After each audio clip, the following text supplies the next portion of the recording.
Hello friends, this side Parvez and I welcome to all of you on my channel Global Studies Aspirants, and today I will discuss about the Anglo-Norman period. Fine. So in this part we'll further discuss about the conquest, and friends, this video lecture is really very important for your examination point of view, because the conquest is a very important event in English period, because earlier the England was being ruled by the Anglo-Saxons, but once the conquest happened, this war is known as the Hastings war. So you will have to keep remember, because after this war the complete culture and literature would be changed. The England's complete culture and literature would be changed, and further the England would be ruled by the Anglo-Norman, or you can say the combination of Saxons and Normans. Okay, so let's get started. And here the very first slide in front of you, friends. At the Battle of Hastings, that was happened in 1066, the power of Harold, last of the Saxon kings, was broken. Friends, the last Saxon's king Harold was broken, and William Duke Normandy, the Duke of Normandy, became master of England. Fine. And of the completion of that stupendous conquest, that is the great stupendous conquest, happened here and began at Hastings. That was started at Hastings, and which changed the civilization of whole nation. As I told you earlier, friends, the civilization would be changed completely.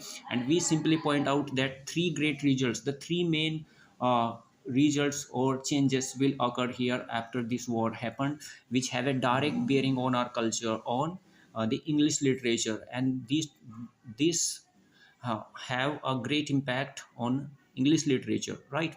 The very first task or changes that has been occurred here, notwithstanding Caesar's legion and Augustine's monks. Actually, the writer is telling us that the biggest changes as compared to legions and Augustine's monks, the Norman were the first to bring the culture and practical ideals of Roman civilization.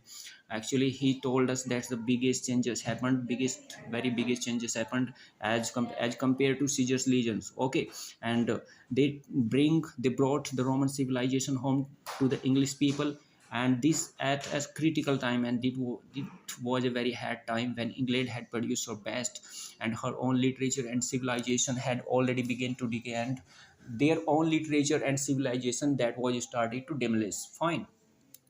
Okay, and the third one, the second changes, as I told you earlier, the second changes, they focused upon England, the national idea. They filled a feeling of nationality, right? National idea. That is a strong centralized government. There should be a strong centralized government to replace the loose authority, and that can be replaced, or that can be an option for loose authority of Saxon chiefs over his tribesmen, because earlier it was being ruled by Saxons, right? So they wanted change. Fine. And the world's history shows that without a great nationality, a great literature is impossible. And this is very fine philosophy, that if you do not have the great strong feeling of nationality, that you cannot build up a great literature, right? So that's why here the writer is emphasized on this, right? The writer is emphasizing on this.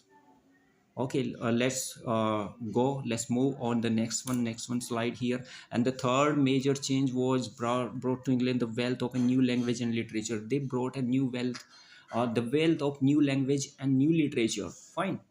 And our English and their English, literature, the writer, it's he writer telling us that English gradually absorbed both, and the English gradually both, okay, the literature and the language both absorbed by the English, right? For 3 centuries after Hastings, and after that, the 3 century after Hastings happened, French was the language of the upper classes. The French was the language of upper classes. Okay, the dominant classes, you can call, or the supreme classes of courts and schools and literature, yet so tenaciously did the common people cling to their own strong speech, that in the end English absorbed almost the whole body of French words. And what happened, as consequently the common people cling to their own strong speech, they build up their own strong speech, that in the end English absorbed almost the whole body of French words, and they got the French words in their own language and became the language of the land, and that was the main language of the land, and that the language became the main language of the land, right? And it was the welding of Saxons and French into one speech that produced the wealth of our modern English. And consequently, the result happened here, that it was the welding of Saxon and French together into one speech that produced the wealth of their modern English, right? Let's move on the third slide over here. And this is what, friends, naturally such momentous changes in a nation were not brought about suddenly. And here writer telling us further that this kind of changes doesn't happen suddenly. It will take a lot of time, okay, to be changed. Fine, that's why at first Normans and Saxons lived apart.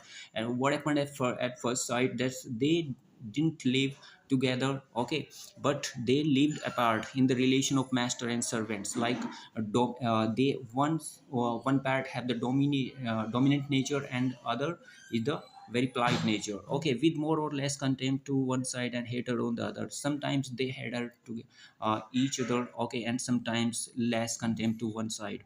But in astonishingly short time, these two races were drawn powerfully together. And but after some times, the two different races, two different castes were drawn powerfully together.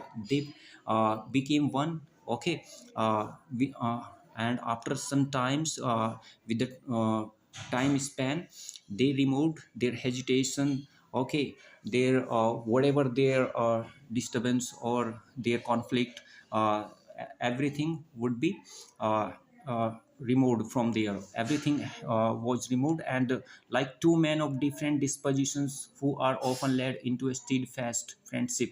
And the two different dispositions, two different views, and two emotions, views, or language, or you can call the lifestyle, or or cultural differences, whatever they have, who are often led into a steadfast friendship that became they broken everything, and finally they built a strong friendship each other, right?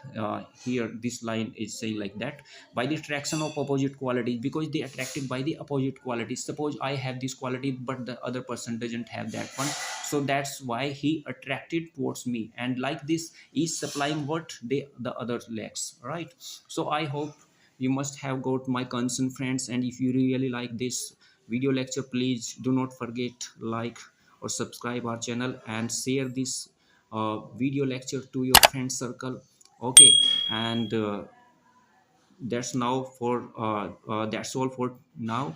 And I'll meet you again with the next video. Till then, bye, take care, goodbye, thank you.